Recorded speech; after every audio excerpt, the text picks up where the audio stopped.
Sulla sabbia coperta di conchiglie mica, strumenti esatti di una fisica sconosciuta proiettavano le proprie ombre esplicatrici e offrivano i loro cristalli e allumini alla luce disinfettata.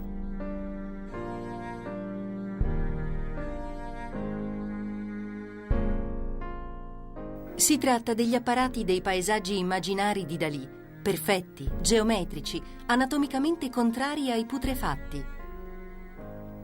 Sono strani apparati meccanici che proiettano ombre nere con frequenza contraddittoria.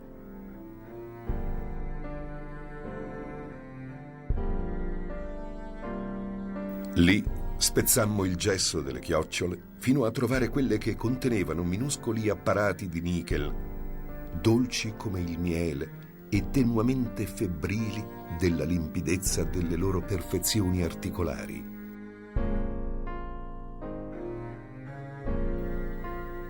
La funzione degli apparati di Dalì non è meccanica ma estetica. Combattono il romanticismo dei putrefatti con la geometria esatta degli oggetti prodotti in serie: navi, aerei, cineprese.